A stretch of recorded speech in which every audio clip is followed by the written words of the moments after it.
Hello everyone, welcome to Fathom Academy. I am Mohammad Sadiq. आज हम लोग सीखेंगे कि ट्रंकेटेड कोन का रेजिस्टेंस हम कैसे कैलकुलेट करते हैं। यूनिफॉर्म क्रॉस सेक्शन का अगर कंडक्टर हो तो उसका रेजिस्टेंस कैसे निकाला जाता है वो हमें मालूम है। इस तरह से अगर कोई कंडक्टर है, इसका क्रॉस सेक्शनल एरिया ए है, इसकी लेंथ एल है और इसकी रेजिस्टिविटी रो है, तो उसके रेजिस्टेंस की वैल्यू होती है rho L by A, that we know. लेकिन अगर इस तरह का अगर हमें कंडक्टर दिया हुआ है जिसका cross sectional area non uniform है, तो उसका टोटल रेजिस्टेंस हम कैसे कैलकुलेट करेंगे। इस पर कई बार जेईई एडवांस्ड में क्वेश्चन भी पूछा गया है। तो ये हमें एक दिया हुआ है कंडक्टर इस तरह से, और इसके क्रॉस सेक्शनल रेडियस जो यहाँ पर है वो ए है, एंड इस एंड पर क्रॉस सेक्शनल रेडियस बी है, और इसकी जो हाइट या लेंथ है वो एच दे रखी है। और इसकी रेजिस्टिविटी, ऑफ कोर्स रेजिस्टिविटी जो है वो यूनिफॉर्म है, वो सपोज रो है रेजिस्टिविटी। ओके, तो अब इसका हमें टोटल रेजिस्टेंस कैलकुलेट करना है। तो यहाँ पर अप्रोच कोई बहुत डिफिकल्ट नहीं है, बड़ी सिंपल सी अप्रोच है। अगर क्रॉस सेक्शनल एरिया यूनिफॉर्म नहीं है तो इसको कई सारे हम डिफरेंशियल एलिमेंट्स में डिवाइड कर देंगे, एक छोटे से एलिमेंट का रेजिस्टेंस निकालेंगे, एंड देन इस तरह के जितने भी एलिमेंट्स हैं उन सबका रेजिस्टेंस निकाल के ऐड कर देंगे। दैट मीन्स हमें इंटीग्रेशन मेथड यूज़ करना होगा। Okay, so let us choose यहाँ से x डिस्टेंस पर उसी कंटिन्यूएशन में यहाँ पर एक हम एलिमेंट चूज कर रहे हैं, एंड से इस एलिमेंट की जो विड्थ है, इसकी जो थिकनेस है वो हमने मान लिया ये dx है, ठीक। एंड इसकी जो क्रॉस सेक्शनल रेडियस है यहाँ पर वो हम मान लेते हैं कि y है। ओके, अब इस स्मॉल एलिमेंट का रेजिस्टेंस क्या होगा वो हम कैलकुलेट करें। सो लेट अस से उस स्मॉल एलिमेंट का रेजिस्टेंस क्या है, dr है। इसको हम कैसे लिख सकते हैं, रो l जो करंट लेंथ है एलिमेंट की वो dx है। हमने ये मान रखा है कि हम पोटेंशियल डिफरेंस जो है वो दोनों जो क्रॉस सेक्शनल एंड्स हैं उसके अक्रॉस अप्लाई कर रहे हैं। सो करंट फ्लो जो होगा वो उसकी लेंथ के अलॉन्ग होगा। सो यहाँ पर जो एलिमेंट है उसकी लेंथ कितनी लेंगे, वही जो थिकनेस है, that is dx divided by area. So cross sectional area, इस एलिमेंट का क्रॉस सेक्शन सर्कुलर होगा, उसकी रेडियस y है। सो हम यहाँ पर एरिया लिखेंगे पाई y स्क्वायर। ओके, अब हमें अगर टोटल रेजिस्टेंस निकालना है तो इस चीज को हमें इंटीग्रेट करना पड़ेगा।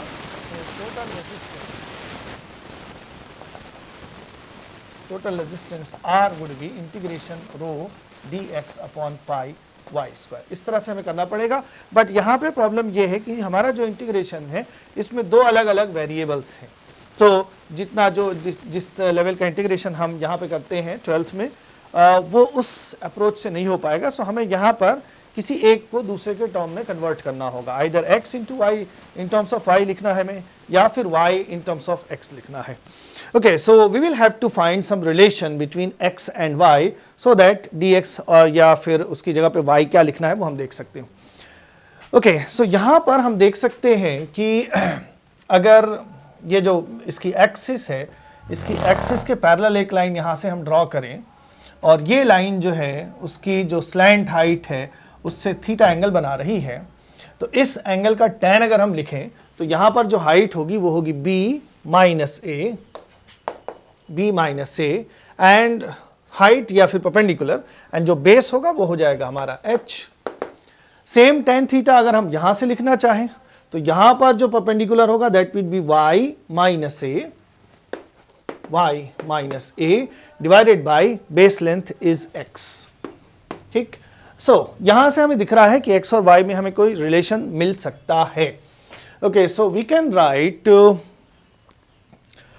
हम यहां पर dx को, यस, x की जगह हम क्या लिख सकते हैं, लेट अस से x हम इधर ले जाएं तो क्या हम लिख सकते हैं, b minus A upon h into X is equal to Y minus A, और simply y is equal to हो जाएगा b minus A upon h into X plus A, ये हो जाएगा, ठीक। सो y की जगह तो हम ये लिख सकते हैं।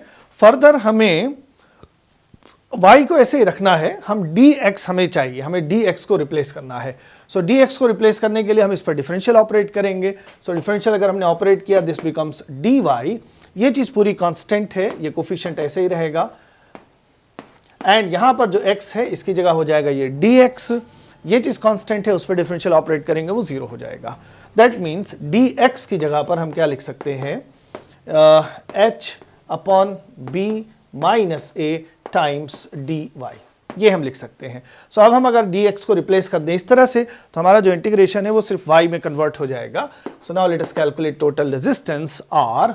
अच्छा, रो और पाई ये कॉन्स्टेंट्स हैं, इसको हम पहले ही बाहर ले लेते हैं, rho upon pi, and then we have dx which is this value h upon b minus a into dy, and then we have y square, denominator में y स्क्वायर, यहाँ पर h अपॉन बी माइनस ए ये भी constant है, so rho upon pi and then h upon B minus A, and then we have simply dy upon y square, और हमें इसको integrate करना है। सो जब हम ये इंटीग्रेशन परफॉर्म करेंगे तो जो एलिमेंट्स हैं उसको हम कहाँ से कहाँ तक ऐड करेंगे। यहाँ पर अगर हम क्रॉस सेक्शन चूज करें तो हमारा इंटीग्रेशन y के टर्म में है, तो यहाँ पर y की वैल्यू है a, एंड फाइनली जहां पर हम पहुंचेंगे वहां पर y की वैल्यू है या क्रॉस सेक्शनल रेडियस है b। So this integration will be performed from a to b। So this is rho upon pi and then h upon b minus a, and then dy upon y square, 1 upon y square, इसको जब हम integrate करेंगे सो ये हो जाएगा minus 1 upon y minus 1 upon y from a to b।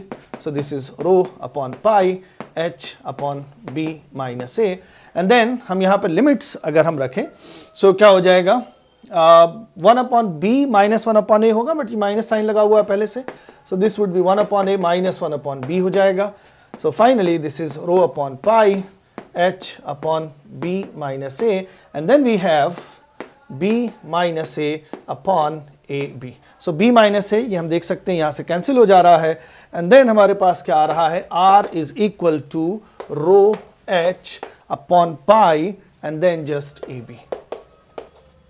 ये है एक ट्रंकेटेड कोन की टोटल रेजिस्टेंस की वैल्यू।